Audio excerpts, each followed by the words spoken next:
Hello, welcome back learners. My name is Prachi Soni. I'm from Gandhi Senior Secondary Public School, Shikohabad. And today we are here to study class 11th NCERT Geography, Fundamentals of Physical Geography. In this book, we have already completed the first 5 chapters of this book and we are currently on chapter number 6, that is your geomorphic processes. In this too, we have already completed certain videos and today we would be continuing from weathering. We will be talking about weathering in detail. In the last 3 classes, we talked about exogenic processes, endogenic processes. We talked in detail about the exogenic processes in the last class. And today we will be talking about weathering. So what is weathering? Weather का मतलब होता है किसी भी चीज़ का टूट फूट जाना. For example, if this is your पत्थर, if this is your stone, ये टुकड़ों में, छोटे छोटे पीसेस में अगर गिर जाता है, टुकड़ों में गिर जाता है, टूट जाता है, उसको हम उसकी वेदरिंग होना बोलते हैं. So weathering is action of elements of weather and climate over earth materials. तो ये बोल रहे हैं कि जो वेदरिंग है ये क्या है, वेदर की चीज़ें, यानी कि जो वेदर के फिनोमेना है और जो क्लाइमेट के फिनोमेना है, ये अर्थ के मटेरियल, यानी कि अर्थ में जो मटेरियल पड़ा है, कंकड़, पत्थर, कुछ भी, पहाड़, जो भी है, उनको क्या करता है, उन पे एक्शन करता है.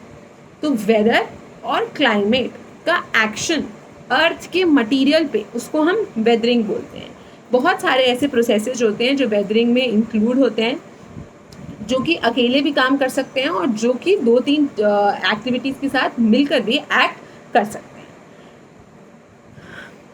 Which earth material in order to reduce them to fragmental states. तो ये वेदरिंग एक्टिविटी क्यों होती है? ताकि एक पत्थर को छोटे छोटे फ्रैगमेंटल स्टेट में तोड़ा जा सके. Weathering is defined as mechanical disintegration. Weathering क्या होती है? वेदरिंग का मतलब होता है mechanical disintegration.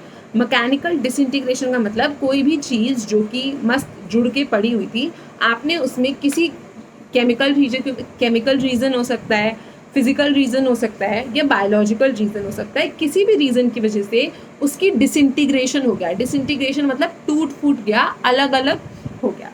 So mechanical disintegration या फिर केमिकल डीकम्पोजिशन. केमिकल डीकम्पोजिशन का मतलब केमिकली उसके चीज़ों में, उसके अंदर जो मिनरल्स थे उसमें किसी तरीके का चेंज आ जाए, तो उसको भी हम वेदरिंग बोलेंगे. रॉक्स का through the action of weather and climate. तो वेदर और क्लाइमेट के एक्शन से ये चीज़ होती है.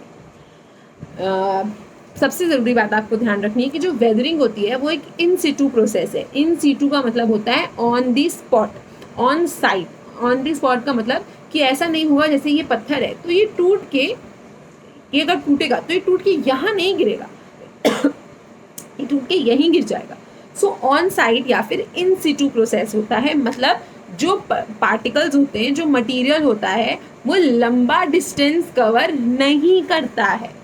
आप बहुत इजीली, आप एग्जांपल लो, आप एक पत्थर लेकर आओ, अपने पास रखो, उस पत्थर को आप तोड़ने की कोशिश करो अपने हाथ से या किसी भी हैवी चीज़ से उसको तोड़ो, तो उसके जो पार्टिकल्स होंगे वो वहीं आसपास बिखर जाएंगे, वो कहीं दूर जाके नहीं गिरेंगे. आप इस कमरे में बैठ रहे हो और पार्टिकल्स उस कमरे में जाके गिरें या कहीं नीचे गिर जाए या ग्रेविटी से नहीं, ऐसा नहीं होगा.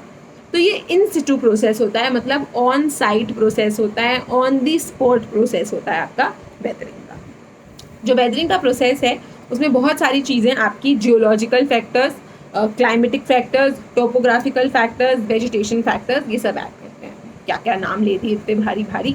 जियोलॉजिकल का मतलब होता है अर्थ के फैक्टर्स, अर्थ के स्ट्रक्चर के, अर्थ के इंटीरियर फैक्टर्स. क्लाइमेटिक फैक्टर्स आपको पता है, गर्मी, ठंडी, मौसम अच्छा, एवरीथिंग, सूरज आना, सूरज का जाना, क्लाइमेटिक फैक्टर्स.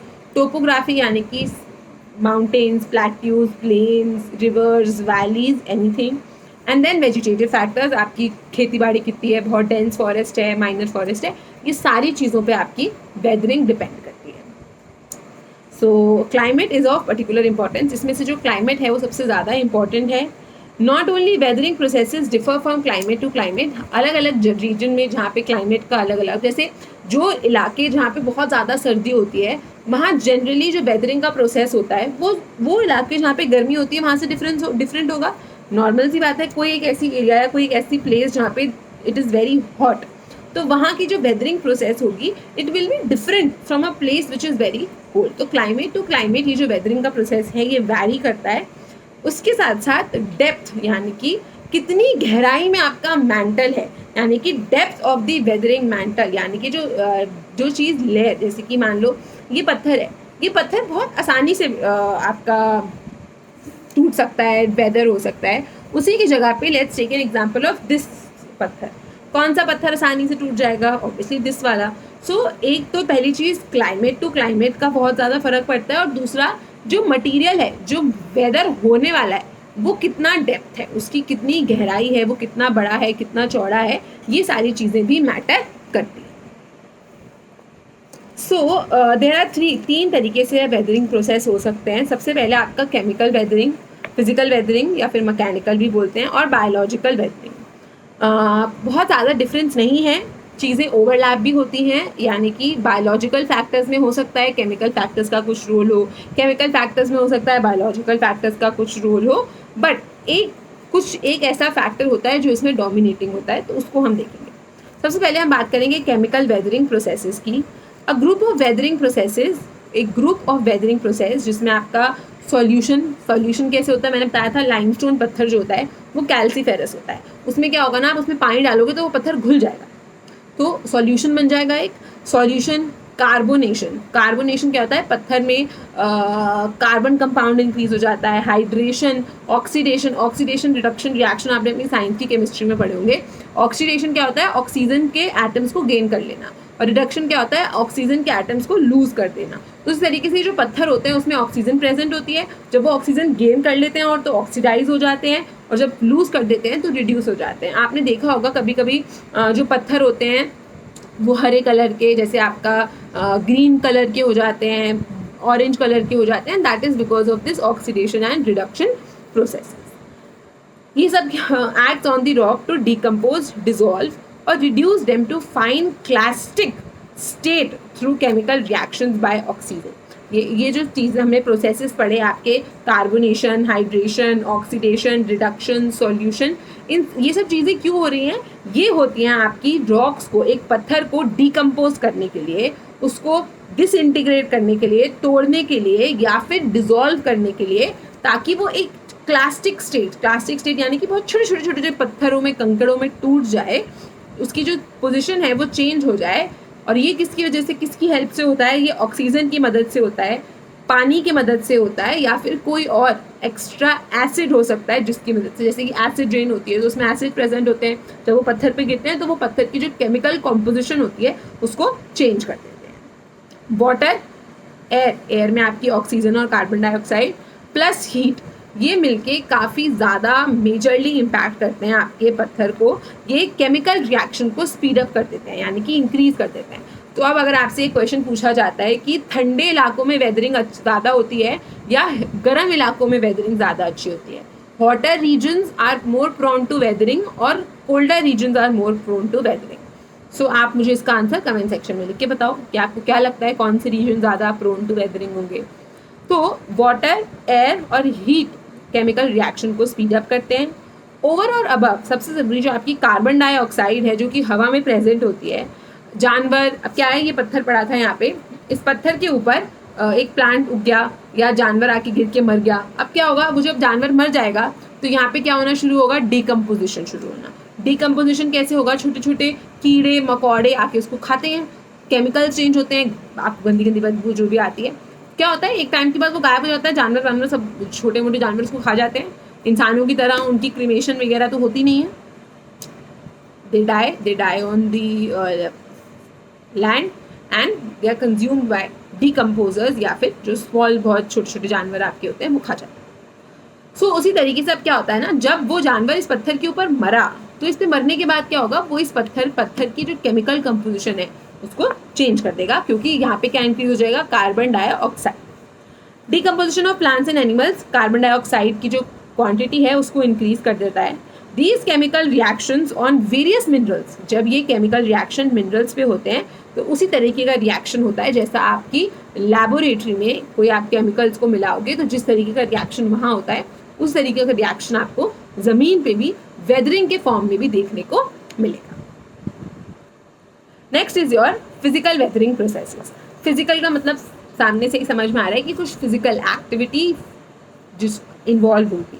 फिजिकल या फिर जो मैकेनिकल वेदरिंग प्रोसेस होता है, इसमें कुछ ना कुछ फोर्स अप्लाई होगा, सम अप्लाइड फोर्स, यानी कि अगर ये पत्थर है तो मैं यहाँ से दम लगाऊंगी, यहाँ से दम लगाऊँ, कहीं ना कहीं से इसमें फोर्स लगना ज़रूरी होगा, तभी इस पत्थर की जो कॉम्पोजिशन है, जो स्ट्रक्चर है, वो आपका चेंज होगा, जो वेदरिंग प्रोसेस हो पाएगा।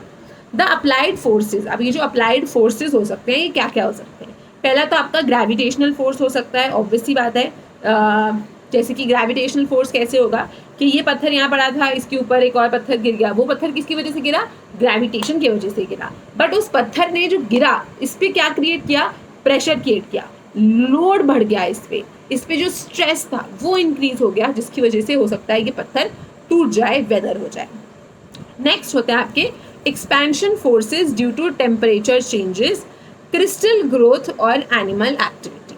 तो क्या होता है expansion forces due to temperature? अभी कोई भी चीज़ आप क्या करना, आप बहुत देर तक अगर पानी में रहोगे ना, नहाओगे या स्विमिंग पूल में अगर आप गए हो, वाटर पार्क में गए हो, तो आपने ऑब्जर्व किया होगा कि हमारे जो हाथ है ना वो सिकुड़ जाते हैं, ठीक है? ये नोटिस नहीं किया तो अगर आपको बहुत ठंड लगती है तो हम बहुत सारे कपड़े पहनते हैं, हम ऐसे होके सोते हैं एकदम, और गर्मी में हम एकदम फैल के जहाँ से जितनी ज़्यादा हवा आ सके मिल जाए। वाई? इसी तरीके से जो पत्थर होता है ना, वो भी सेम फिनोमेना होता है। जब क्लाइमेट में आसपास बहुत सर्दी होती है तो जो पत्थर के मॉलिक्यूल्स होते हैं वो आपस में कॉन्ट्रैक्ट हो जाते हैं, चिपक जाते हैं, और जब बहुत ज़्यादा सर्दी होती है तो वो बहुत ज़्यादा सारे क्या करते हैं, कॉन्ट्रैक्ट हो जाते हैं, चिपक जाते हैं। और जब बाहर बहुत गर्मी होती है, सबको हवा चाहिए, खुले खुले सो, दूर दूर रहो, तो वो लोग हीट के, अगर बाहर के क्लाइमेट में हीट है तो वो एक्सपैंड करते हैं। क्या करते हैं? एक्सपैंड करते हैं। तो अब ये पत्थर है, दिन के टाइम पे इस पर बहुत तेज़ धूप पड़ रही है, इसके जो जितने भी पार्टिकल्स थे वो एक्सपैंड हो गए। रात के टाइम पे सन चला गया, सर्दी हो गई, मौसम ठंडा हो गया, अब इनके मॉलिक्यूल्स को ठंड लग रही है, अब ये सारे वापस से कॉन्ट्रैक्ट हो गए। तो कोई चीज़ जो बार बार एक्सपैंड होगी, कॉन्ट्रैक्ट होगी, एक्सपैंड होगी, कॉन्ट्रास्ट होगी, एक्सपैंड होगी, कॉन्ट्रास्ट होगी, तो क्या होती है? कमज़ोर हो जाती है। क्या हो जाती है?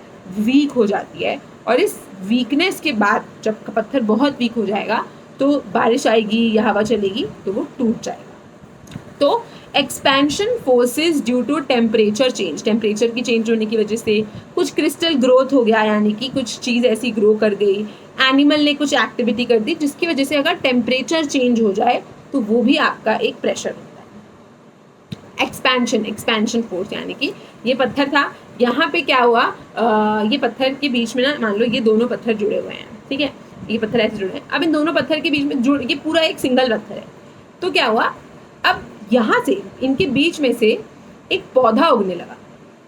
अब पौधा उगेगा तो क्या होगा, ये आपस में एक दूसरे से दूर जाने लगेंगे। आपने देखा हो तो अगर आपका घर के आसपास कोई पुराना पेड़ होता है तो वो जनरली आपके घर के अंदर से होता हुआ जा रहा होता है, या वो आपके घर को तोड़ने की कोशिश करता है, या कुछ ऐसे प्लांट्स होते हैं, क्रीपर्स वगैरह, जो आपकी दीवार पे भी घुस जाते हैं अपनी ग्रोथ बढ़ाने के लिए।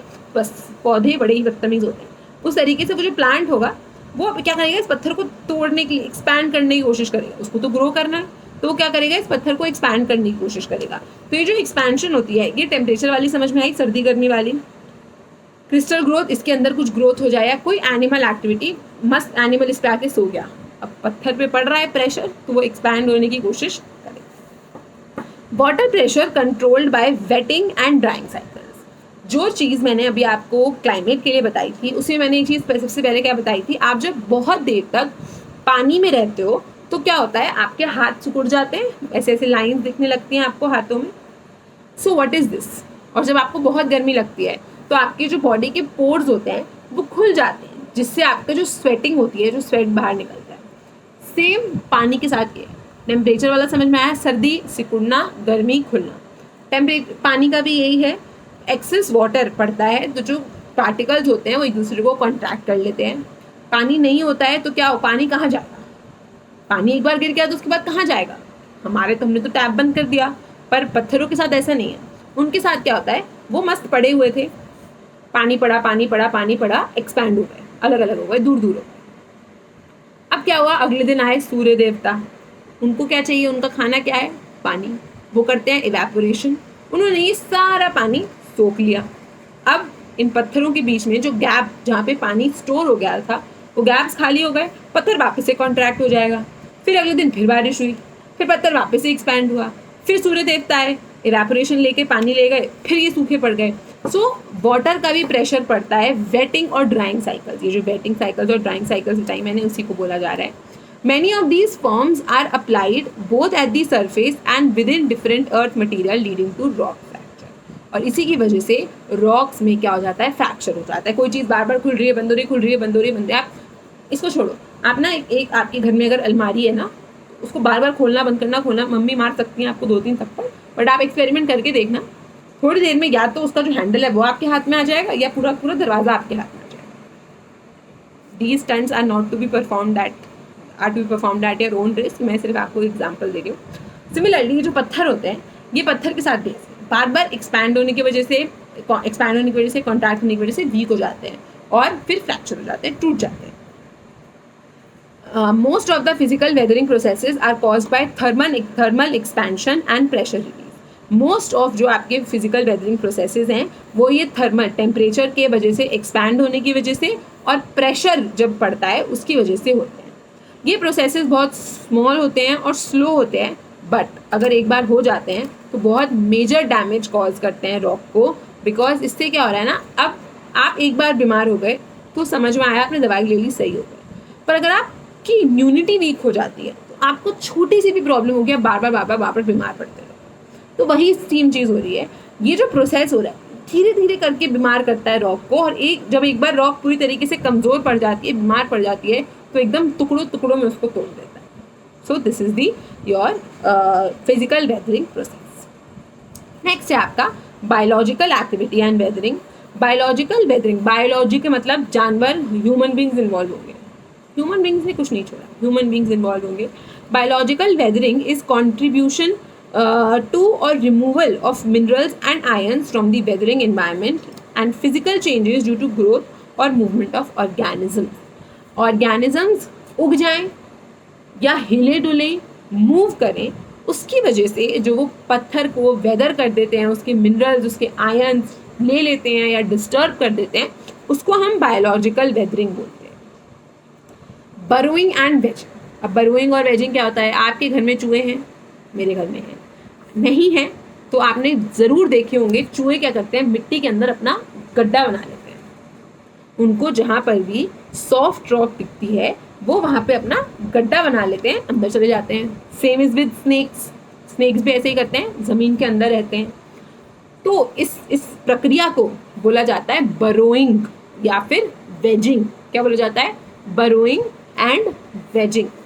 तो अब ये जो बरोइंग और वेजिंग हुई, उसमें क्या हुआ ना, ये आपकी रॉक थी, ये आपका मटेरियल था, क्या किया, यहाँ से जो गड्ढा देख रहे हो आप, यहाँ से चूहा अंदर घुसा और उसने मस्त कर दिया लंबा सा छेद। अब क्या होगा, जब अगली बार बारिश होगी तो पहले तो पानी अंदर नहीं जाता था, पर अब यहाँ पे छेद हो गया है, अब पानी अंदर तक जाएगा। अंदर तक जाने की वजह से वो अंदर तक के मटेरियल्स को वेदर करेगा। तो ये जो बरोइंग और वेजिंग करते हैं आपके ऑर्गेनिज्म, जैसे कि अर्थवॉर्म, टर्माइट्स, रोडेंट्स, इसकी वजह से जो न्यू सरफेस यानी कि वो सरफेस जो ज़मीन के अंदर था, जिस पे कोई भी एजेंट का, पानी का, हवा का प्रभाव नहीं पड़ रहा था, अब पड़ने लगेगा, क्योंकि वो गड्ढा खोद दिया गया, गड्ढे में से पानी अंदर जा रहा है। अब तो नया एक्सपोज हो जाते हैं and to chemical attacks and assist in penetration of moisture and air. इसी की वजह से यहाँ पे केमिकल अटैक्स, केमिकल चेंजेस हो सकते हैं, हवा अंदर घुस सकती है, पानी अंदर घुस सकता है, मॉइस्चर अंदर घुस सकता है, और अंदर का जो सामान है वो भी वेदर हो सकता है। ह्यूमन बींग्स, हम वेजिटेशन को डिस्टर्ब करते हैं। वेजिटेशन को ऐसे डिस्टर्ब करते हैं, मस्त ये एक फॉरेस्ट का लैंड था, मस्त इसमें पेड़ पौधे लगे हुए थे। अब पेड़ पौधे अच्छे से लगे हुए हैं तो पेड़ पौधे क्या करते हैं, जो प्लांट्स की रूट्स होती है ना, वो मटेरियल को आपस में बाइंड करके रखती है, जोड़ के रखती है, पहली चीज़। और दूसरी चीज़ क्या होती है ना, बहुत बड़े बड़े पेड़ पौधे होते हैं, तो जब हवा चलती है तो हवा नीचे पत्थरों तक पहुंच नहीं पाती है, जिसकी वजह से उनकी जो वेदरिंग होती है वो स्लो हो जाती है, अच्छे से नहीं हो पाती है। पर अब क्या हुआ, आपने मत एकदम गंजा कर दिया इसको, अब कोई यहाँ पे फॉरेस्ट नहीं है, कोई पेड़ नहीं है। अब क्या होगा, हवा आएगी पत्थर को तोड़ देगी, पानी आएगा पत्थर को तोड़ देगा, ग्लेशियर आएगा, पत्थर को तोड़ देगा। सो ह्यूमन बींग्स जब वेजिटेशन के साथ छेड़खानी करते हैं, प्लोइंग वो जो फावड़ा होता है उससे जब प्लो करते हैं, कल्टीवेट करते हैं हम जब अपनी मिट्टी को, जो सोइंग ऐसे करके जो होता है ट्रैक्टर में लगा होता है, मिट्टी को ऊपर नीचे करता है, कल्टीवेट करते हैं, ये सारी चीज़ों की वजह से हम सॉइल के अंदर मॉइस्चर, वाटर, मिनरल्स, इन सबको मिक्स कर देते हैं आपस में। डिकेइंग प्लांट्स और animals matter help in production of humic. अब क्या होता है, आपने सुना होगा मिट्टी में ह्यूमस कंटेंट कितना है, सुना है? जितना अच्छा ह्यूमस कंटेंट होता है मिट्टी में, उतनी प्रोडक्टिव होती है मिट्टी। तो सिमिलरली जब ये ह्यूमस कंटेंट आता कहाँ से है, जब जानवर और प्लांट्स मर जाते हैं तो उनकी जो वो लिविंग है, तो उनकी जो ऑर्गेनिज्म से मिट्टी को न्यूट्रिएंट्स मिलते हैं, उसको हम ह्यूमस कंटेंट बोलते हैं। तो वही एनिमल्स और प्लांट मैटर से ह्यूमिक, कार्बोनिक और अदर एसिड्स रिलीज होते हैं, जो कि डीके का जो प्रोसेस होता है, सड़ने का जो प्रोसेस होता है, एलिमेंट्स का घुलने का जो प्रोसेस होता है, उसको फास्ट करते हैं। Plants roots exert tremendous pressure on the earth material, mechanically breaking them apart. इसका बहुत ईजी एग्जाम्पल है, आपने हर जगह कहीं ना कहीं आई एम श्योर ये चीज़ देखी ही होगी कि किस तरीके से जो ये पेड़ पौधे होते हैं, ये दीवारों के अंदर से घुस जाते हैं अपना रास्ता बनाने के लिए, घर बनाने के लिए। अब एक पेड़ यहाँ पड़ा है, मुझे अपना घर यहाँ बनाना है, मेरी ज़मीन यहाँ है, पेड़ की ये ब्रांच यहाँ से आ रही है, अब मैं क्या करूँ, पेड़ तो काट नहीं सकती, मैं इसको अपने घर के अंदर ही ले लेती हूँ। सो दिस इज़ ये भी एक्टिविटीज़ होती हैं, पेड़ पौधे ये भी करते हैं। और ये जो प्रेशर होता है, जो प्लांट्स पत्थर पे, प्लांट की रूट्स जो पत्थर पे प्रेशर डालती हैं, वो बहुत हाई अमाउंट में होता है, काफ़ी ट्रिमेंडस प्रेशर होता है। So this was your chemical weathering, physical weathering and biological weathering. Now special effects of weathering. कुछ वेदरिंग ने किया है तो उसकी कुछ स्पेशलिटी भी है। एक्सफोलिएशन। एक्सफोलिएशन में क्या है, इसको समझने से पहले आप ये समझो एक्सफोलिएशन होता क्या है। आपने कभी स्क्रब यूज़ किया है? नहीं यूज़ किया है तो आप जाके देखना, या ग्राम फ्लोर बेसन लेना, थोड़ा सा उसमें पानी घोलना और अपने फेस पे रब करके देखना, आपको खुरदुरा सा लगेगा। अपनी स्किन के डेड सेल्स को हटाना, जो डेड स्किन होती है उसको हटाने के लिए हम स्क्रबिंग करते हैं। स्क्रबिंग में क्या होता है, स्क्रब अगर आपके घर पे हो तो आप उसको देखना, उसमें छोटे छोटे से दाने होते हैं। नहीं हो तो आप बेसन लेना और बेसन को अपने हाथ पे रब करके देखना, आपको वो छोटे छोटे से पार्टिकल्स दिख जाएंगे। जब आप उसको स्किन पे रब करते हो, उसको एक्सफोलिएशन बोला जाता है। इस प्रोसेस को, डेड स्किन को हटाने की प्रक्रिया को हम एक्सफोलिएशन बोलते हैं। उसी तरीके से जो ज़मीन होती है ना, उसके साथ भी एक्सफोलिएशन होता है। मस्त ये पत्थर यहाँ पड़ा हुआ था, अब क्या हुआ, इसमें एक्सफोलिएशन होगा। एक्सफोलिएशन कैसे होगा, यहाँ पे जो पत्थर पड़ा हुआ है ये नहीं, ये थोड़ा नीचे है, इसके ऊपर हम इसको मान लेते हैं, ठीक है।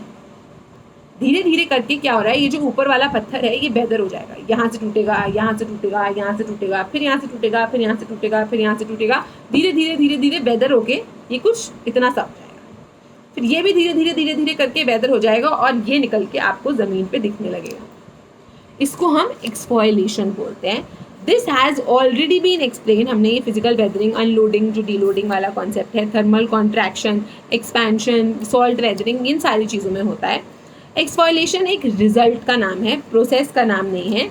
यानी कि एक्सफोलिएशन क्या है, जब एक पत्थर अंदर से निकल के बाहर आ गया, इसको हम एक्सफोलिएशन बोलते हैं। फ्लेकिंग ऑफ यानी कि टूट जाना, कर्व्ड शीट्स यानी कि इसके ऊपर जो पत्थर होगा वो कर्व्ड फॉर्म में, यानी कि स्ट्रेट नहीं, इस तरीके से अगर टूट फूट जाए कर्व्ड फॉर्म में, sheets of shells and bedrock, ये इससे राउंडेड और स्मूथ सरफेस बाहर निकल के आते हैं, जिसको हम एक्सफोलिएशन बोलते हैं। एक्सफोलिएशन आपका एक्सपेंशन, वही मैंने बताया ना, इसके ऊपर क्या था, ये जो पत्थर पड़ा था ये बार बार सर्दी गर्मी की वजह से एक्सपैंड हो रहा था, फिर कूल हो रहा था, फिर एक्सपैंड हो रहा था, फिर कूल हो रहा था, फिर एक्सपैंड हो रहा था, फिर कूल हो रहा था, जिसकी वजह से ये वीक हो जाता है और अंदर का जो सॉफ्ट मटेरियल, अंदर की जो नया रॉक, नया पत्थर होता है, वो बाहर निकल के सामने आता है। Exfoliation domes and tors result due to unloading and thermal expansion. ये डोम शाइप, मतलब ऐसे अब एक बार राउंडेड कर्व शीट में हो रहा है तो डोम लाइक स्ट्रक्चर बनते हैं जब एक्सफोलिएशन होती है। Okay, so that's it. Significance of weathering बचा है, but I guess time is over. No problem. We will be continuing this significance of weathering in the last class, and we will be talking about mass movements as well. So that's it for today. If you like the session, please hit the like button. Do subscribe the channel if you haven't till now. Leave your comments, compliments, suggestions, and the answers to the questions I asked. Thank you and have a nice day.